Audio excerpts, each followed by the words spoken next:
Palantir just beat earnings again by 15%, and they're up 7% today. But look, they're up 600% on the year, and this is way too expensive for me to jump in now, even though they're a great company.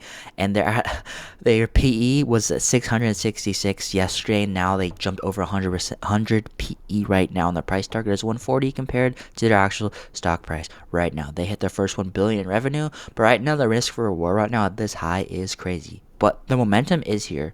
They have one of the highest momentum scores in the stock market, which is because usually stocks that go up keep going up, as we see here. But something I would rather put my money in instead of that is something I was introduced by a friend, is HLD, Global X Defense Tech stock. So this in the last year has also been doing good, but we can't just use past performance to predict future performance. So let's go look at what this thing actually holds. So before that, let's go to Palantir. If you didn't know, Palantir actually involves with counterterrorism investigations using their software in a defense way, which is why in this Global X Defense stock, we don't only get some exposure to Palantir. Even though I don't like it fundamentally, it's probably going to keep going up. But the thing is, Palantir does have a high beta. Look at this. We have a almost 1, and then we have a 0.6. So let's say for average it's about 2 beta. So Palantir just ends up dropping in a recession. It's going to fall a lot more than the S&P 500, for example. So it could drop a ton, and I'm not willing to take on that risk. So instead, where I'm globally diversifying in defense, not only United States but globally. So you see these dots. .de. Let's look this up. That is I think it's a German company, I'm pretty sure. If we look it up in my Charles Schwab position right here, it is not going to come up. Not coming up here. Rather, if we look at something like Amazon, of course it's going to come up because I actually can't buy that specific international stocks. Other ones I can, like I held some ASML, I held some BN from Canada and a Dutch company, but specifically in SHLD, I can hold these international companies, but I can't hold them individually, which is why I like this ETF so much. So, and even these companies, if we look here, these companies have been going up insane past year. This is an insane growth for the top company right here. But the thing is, their price targets keep going up and up, unlike Palantir, because there's still room to run in this space. And there's also some undervalued companies in here like Lockheed Martin, which haven't done too hot in the last year, but this is the largest defense stock in the United States right now, which I believe this will probably bounce back, which is why I like this stock even more, because it diversifies in the United States and non-United States stocks. So, and look at super investors. Let's go back to Palantir. For example, if you didn't know, a super investor holds at least 100 million to 300 billion of people's money. So one of the most people you would know is Warren Buffett is in here managing $300 billion. But if we look, how many of these super investors own Palantir stock in their personal portfolio? So one investor and ownership rank, there is 667 stocks that super investors would rather hold over this. And the only person who does have it has 0.03 exposure and the value of this high, because no one's willing to risk their whole job on this if it does drop and a recession happens, which of course we don't know, and probably a recession won't happen, which is because usually stock market will keep going up. But if it does happen, well, then we want to be as safe as possible. So when we're using Global X Defense, we don't only get exposure to ample upside, as you see here in the 1 year of 84%. It's outperforms a bull market. We also get ample defense too, as in the name defense. It's not only called defense because it works in defense in the United States, because it's kind of like, you could say it's a little bit of a defense or a hedge against a recession or a downturn. Because if a recession happens, that doesn't initially mean that these defense companies are eventually going to go down and defense spending goes down. For example, if we're in wartime, and that's why recession comes, defense spending will go up, and therefore these companies actually might go up when the whole stock market as a whole goes down. We don't have ample data on this because look at this. We have the 5-year, which is insane, but if we look at all, this is the same because this company was just made, I think, in the last year or so. So we don't really have ample data on that. But there's another one we do have data on, ITA, which is the United States version I bought of this. While that loads, I bought ITA and I bought SHLD right before Palantir earnings, and I'm going off pretty well right now. So, reason I bought that other one because GE, I own a lot of some GE Aerospace right here. It was 300. I sold about 100 because I was overweighting in ITA. Because if we look at the fund overlap here, ITA does have about 20% of their portfolio overweighted inside of GE Aerospace and also Boeing. Which is kind of nice for us because we're getting the aerospace and also defense here. We get all the nice United States defense stocks and a couple aerospace on top. And then on SHLD, we have a lot of these companies, Germany, UK, Mexico, Italy, a lot of those companies. we have in here. So even Lockheed Martin, which this one doesn't have, which is why I like this one a lot.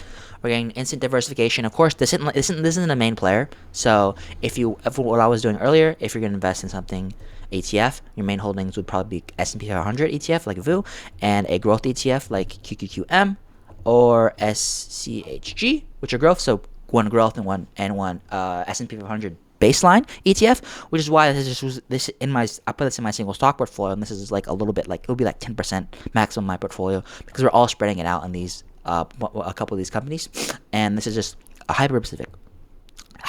So what did I say? Hyper Pacific. So ITA, this is the US version, and we go back to Palantir.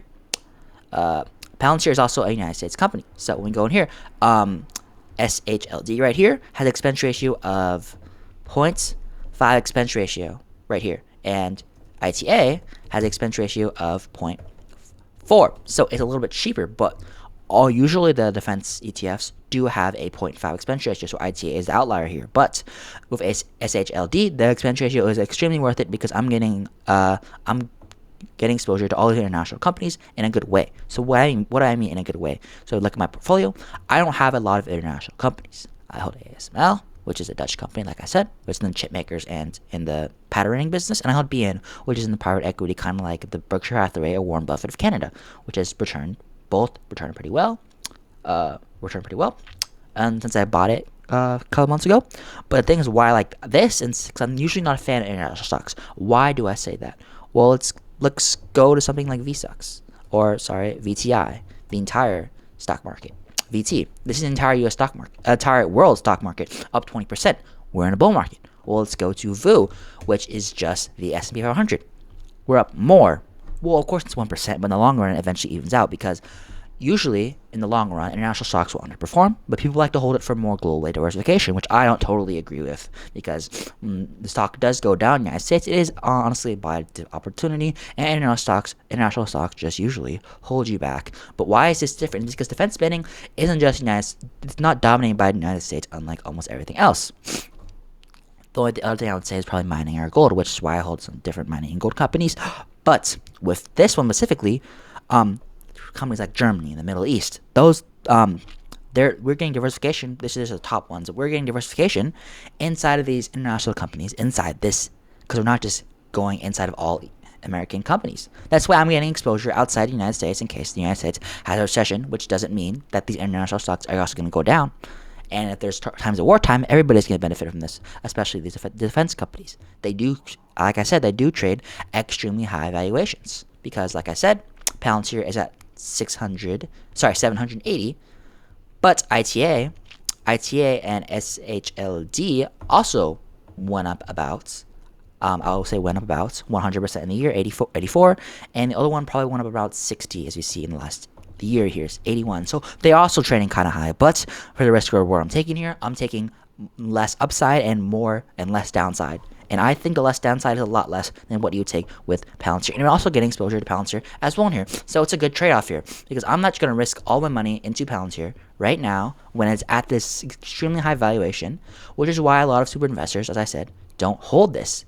No one holds this, because the upside isn't worth it for the downside if they're holding this amount of money. And the thing is, it shouldn't be that like this just for them, just because they're holding billions of dollars. Anybody that has a portfolio should take risk for reward into consideration due to these high valuations. Is it fine if you own a tiny bit of Palantir? Yes, but if you already bought it earlier, congratulations, keep holding on or sell it. But I really wouldn't want to take a new position into this, especially right now. Do I think the stock market's going to go up? Yes, that's why, like I said, with momentum. SPMO, look it up. Palantir is one of the top stocks in this SPMO momentum ETF. What's momentum ETF? Like I said, momentum score. Stocks that go up tends to go up. That's why the S&P is up only 20, and this is up over 44. It's because in times of upside, it usually goes up, and in times of downside, it's going to go probably like straight down. But that's because it's momentum, Nvidia, stuff like that. Momentum score. Let's look at here. Pretty sure Palantir should be one of its top holdings in here. Palantir. Yes, right here, 2%. That may not seem like a lot, but there's a lot of companies that have a larger market cap, and Palantir is one of those companies that doesn't have extreme market. They have a larger market cap now, but they're also weighted at market cap, which they have one of the best momentum scores behind, of course, Nvidia and of course Meta, Amazon, stuff like that. So, like I said, SHLD, Palantir is doing amazing, and I think it's going to keep doing amazing in the future, and at least until there's some sort of dramatic downturn. And if not, depending on the price, it might be buying opportunities in these high beta stocks, high volatile stocks. I don't know, but right now, for this bull run, I'm going to keep using my mostly conservative companies, a lot of undervalued and a lot of financial names, and maybe some undervalued names at Amazon. I'm just going to keep running my strategy. And I have about 15% of my portfolio in high beta and lower stocks, and even a little portfolio and a gold stock right here. So, and then at my hedge and defense right here. So that's what I'm going to do at personal. Everybody has different risk tolerance to me. That's just what I'm doing. You don't have to buy anything like. I'm just going to be aware that the stock market, I believe I'm pretty bullish on it right now, even though it's high valuation. There's a lot of people scaring about valuation charts. Like you would see charts about S&P 500 historical valuation. If you look it up right here, there's a lot of charts that may seem pretty bad, especially some I'm seeing on the internet right now. Specifically, it was one specific chart, like stuff like this, right? Where you're seeing the valuation metrics, like at the peak, and then we're also at a peak, but some of these take specific valuation metrics, and they there's a bunch of any metrics, like any data in the world you can take and make a chart like this if you really wanted to, or you can make. That's why all the charts aren't the same, because they're taking using different metrics and different valuations and stuff like that. But really, when I was focused on something like this, like where it's at the top, where it's like saying everything's gonna go down again, which isn't accurate, especially like saying it's a bubble, which not to be wrong, like the .com bubble, for example. But the thing is, a lot of more things are priced in more accurately. People are aware of this, and these companies actually do have real growth behind it. Palantir doesn't have a 700 P ratio for no reason. There's no empty hype in the market right now, and I think another .com bubble is basically statistically impossible. And valuations, even if we are at the exact same valuations as we were in, like, let's say the chart of like 1990 whatever the .com bubble was, that would be actually a good thing for us, meaning it'll probably go up more, because the last time we're at this valuation was around 2009, right around 2008. But of course, everything's gone up higher. We're not worth what 2008 is. People inventing over time, and if we really are at the same valuation 2008, that's not equivalent, because there's more growth in the market right now. We're saying we're the same exact P ratio. There's a lot more growth in the market, more inventions and new AI technologies, which means probably if we were to get to the exact same valuation metric as here, we would have to go higher to equivalent for that growth. So don't be aware of everything with this stock market. Well, a recession might happen tomorrow. It might happen the next day. Who knows? But just hold on to your positions. As long as you're holding quality companies, just make sure you're holding that. And if you are doing a couple of these YOLO plays, make sure they're a small position in your portfolio. You can take advantage of that growth. And then also, if the market drops, you can also take advantage of these YOLO plays by buying the dip, as long as they're a quality company. Because as long as a company is going to survive a recession, it's a good company. And they have a good hedge, like Palantir, they're going to survive the recession. So, thank you for watching.